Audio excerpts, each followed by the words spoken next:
ज्ञानी तो मेरे में समरूप से बस जाता है, लेकिन बाकी लोग भी क्रमशः धीरे धीरे मेरी तरफ आ ही जाएंगे। चाहे वो आर्त हो, चाहे वो जिज्ञासु हो, चाहे वो अर्थार्थी हो, वो धीरे धीरे जुड़ जाए। आप गुरु जी के यहाँ आए, कोई आपकी कामना थी, पूरी हो गई, तो आप पर गुरु जी का भगवान पर विश्वास हो। तो आप जब जुड़ जाएंगे तो गुरु जी ने कहा बच्चे अब तुम योग अभ्यास करो। योग अभ्यास करेगा तो धीरे धीरे आगे बढ़े। लेकिन उसमें ऐसा व्यक्ति जो कामनाओं से युक्त है, वो आएगा, उसकी इच्छा पूरी होगी, फुल स्टॉप, चला जाएगा, फिर दोबारा नहीं आएगा। वो तो महास्वार्थी व्यक्ति है। लेकिन जिसके अच्छे संस्कार थे, किसी न किसी बहाने से वो आ गया, वहाँ आ गया, और उसके बाद फिर उसको एक नया चैप्टर मिल गया, नई एक पद्धति मिल गई, नया रास्ता मिल गया, उसको योग का रास्ता है। तो अधिकतर लोग महापुरुषों के पास इसी प्रकार से जुड़ते हैं।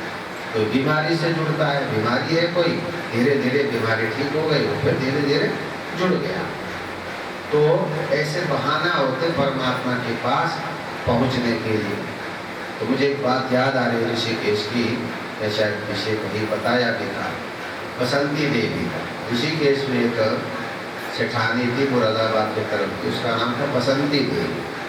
बड़े घर की थी, तो वहाँ सेवा करती थी। ऋषिकेश योग साधन आश्रम में सेवा करने लगी, झाड़ू बुहारा बर्तन वगैरह वगैरह। प्रभु जी के समय में ज़्यादा प्रभु जी लंगर नहीं चलाते।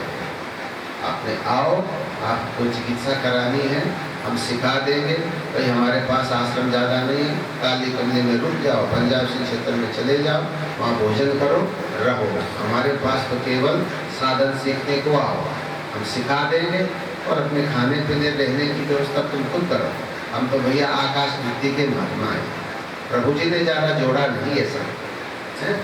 भाई आओ, जाओ, अपना सीखो, तुम्हें कोई परेशानी है, आओ सीखो, कृपा करेंगे सबको। लेकिन अपने रहने खाने की व्यवस्था भैया कर देंगे, हम इस पचड़े में नहीं पड़े। तो ऐसे ही जो बसंती देवी थी, वो अपना कहीं रुकी हुई होगी, लेकिन यहाँ पर वो सेवा करने लगी, झाड़ू लगाना, बर्तन मारना आदि। तो एक दिन प्रभु जी ने कहा, बसंती देवी हम बड़े प्रसन्न हैं तेरी सेवा से, कुछ मांग ले, आज बहुत प्रसन्न है। तो उन्होंने कहा, प्रभु जी यदि आप प्रसन्न हैं तो मेरे लड़के को आप पुलिस कप्तान बना दो, DIG बना दो।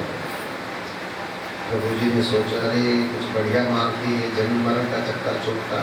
ये लड़के को DSP बनाकर, औरत थी, उसकी इतनी बुद्धि थी, लड़के को चाहती थी कोई पुलिस कप्तान बन जाए। तो प्रभु से मांगा तो क्या मांगा, तो प्रभु ने कहा चलो ठीक है, तथास्तु, जो तुझे चाहिए वही मिलेगा। समय आया, बहुत कमजोर लड़का था वो, उसका नाम था राम कुमार गोयल। राम कुमार गोयल नाम का वो लड़का बहुत कमजोर था शरीर से भी, और बुद्धि से भी कमजोर था। लेकिन वरदान मिल गया प्रभु जी का, वो तो अकाट्य है। प्रभु जी ने कहा ठीक है, तथास्तु बनेगा, वो तो इसकी बनेगा तुम्हारा लड़का। बन गया, समय पर बन गया, लेकिन उसके तो कुछ संस्कार नहीं थे अपने। तो माँ के संस्कार थे, माँ ध्यान लगाती थी। बसंती देवी तो प्रभु की अनन्य भक्ता थी, और उनसे दीक्षित थी, और ध्यान लगाती थी प्रतिदिन। तो समय का चक्र ऐसा चला, तो राम कुमार गोयल बीमार पड़ गए, बीमारी लग गई, खूनी दस्त हो गई। किसी भी प्रकार से डॉक्टरों के काबू में नहीं आया। दिल्ली बम्बई के डॉक्टर आ गए, उसका वो खूनी दस्त ठीक नहीं हुआ, बिल्कुल मरणासन्न हो गया, बस मरने वाला। अब उसकी पत्नी थी शकुंतला देवी, उसने अपनी सास से कहा, बसंती देवी से, तेरा लड़का तो मरने वाला है 2-4 घंटे में, क्या ये पूजा करते रहते, तेरे गुरुजी तो यही धरे रह जाएंगे, लेकिन अपने बेटे को तो देख ले तो जाने वाला है, मैं कोई सांस ही नहीं है, तो चला गया, तो अंतिम सांसें ले रहा है। बड़े कटु कटु वचन कहे बहू ने, तो बड़ा बुरा लगा बसंती देवी को। प्रभु जी के लिए भी बहू ने कुछ कहा, तो फिर उन्होंने प्रार्थना की, ध्यान लगाया। बसंती देवी ने, प्रभु जी ने कहा ऐसा करो, सामने पीपल का वृक्ष है, इसकी बहू को कहो, मैंने शकुंतला को कहो, एक डाल तोड़ करके लाएगी, इस पीपल के एक डाल तोड़ करके लाए और अपने पति पे हवा करे, इससे ठीक हो जाएंगे। तो सास ने कहा भाई ऐसे ऐसे प्रभु की आज्ञा हुई है, तो वहाँ से डाल तोड़ कर खिला उसको हवा करो। तो उसको विश्वास तो था नहीं, पर चलो मरता क्या नहीं करता, चलो सास है भगवान की भक्ति करती है, हो सकता है ये बात फल जाए। तो गई और उसने वो तोड़ करके लाई और उसको हवा कर दिया। तो आधे पौन घंटे में तो बिल्कुल ठीक हो गई। जब वो वहाँ गई बहू, उस पत्तों के हर पत्तों पे लिखा था प्रभु जी रक्षक, हर पत्ते पत्ते पे लिखा हुआ था प्रभु जी रक्षक, प्रभु जी रक्षक। उससे हवा किया वो ठीक हो गई। तो वो जो पत्ता था बहुत दिनों तक ऋषि के शास्त्र में रखा हुआ है। बुद्धदेव कहा करते थे हमने सुरक्षित रखते, लेकिन जीर्ण शीर्ण हो गया होगा बाद में।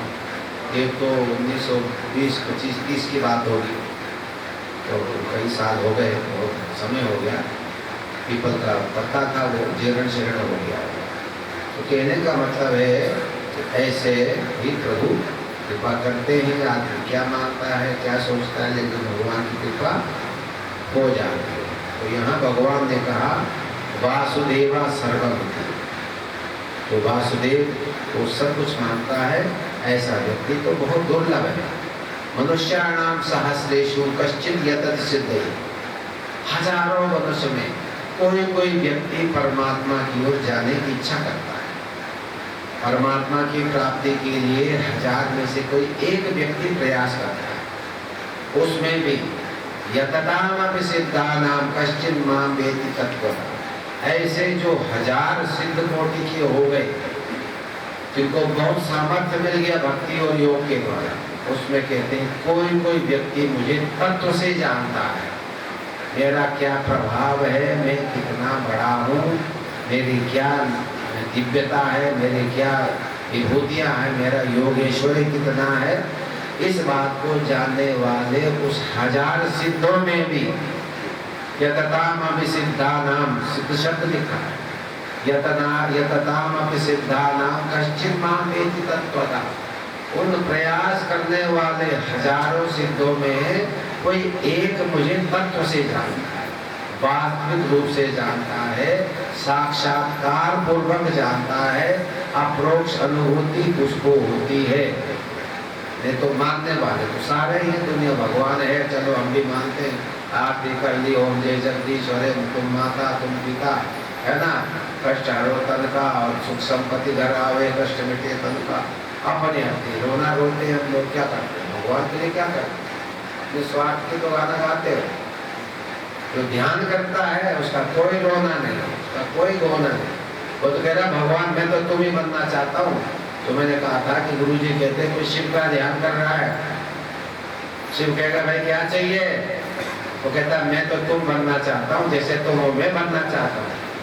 बच्चे काम बड़ा कठिन है ये, तो मुझे मेरे जैसा बनना चाहते हो, चलो। कहते हैं अगर तुम में जो है श्रद्धा है, आस्था है, भक्ति है, कोई स्वार्थ नहीं है, लेकिन तुम वो टेक्निक अप्लाई कर रहे हो, तो ध्यान कर रहा है, वैज्ञानिक है, तो परमाणुओं का आदान प्रदान है।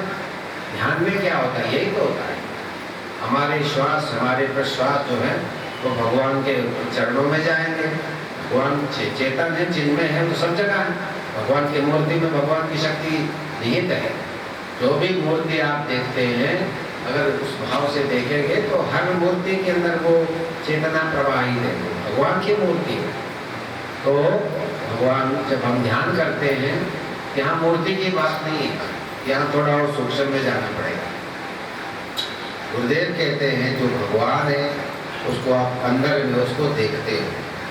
शिव है, आँख खोल करके मूर्ति को नहीं देखना है, वो लाभ नहीं होगा। उस मूर्ति को आपको अंदर देखना है, एक है ना, धारणा की दृष्टि से, है ना, देशबंध चित्तस्य धारणा। पहले भगवान को अंदर स्थापित करो, भगवान की मूर्ति को अपने शरीर के अंदर किसी कमल पर, जैसे भी परंपरा है, उसको स्थापित करो। ये भगवान की मूर्ति हो, जैसे आप बाहर मंदिर में स्थापित करते हो, ऐसे योगी लोग भगवान की मूर्ति को अपने अंदर स्थापित करते हैं। कोई स्थान आपने दे दिया, उसको मूलाधार दे दिया, हृदय कमल दे दिया, कोई कमल दे दिया, अब भगवान की मूर्ति को वहाँ स्थापित करते हो, भगवान की मूर्ति को वहाँ बैठाते हो, इसके बाद उसका ध्यान करते हो। ध्यान में भी योग के तरीके से ध्यान होगा।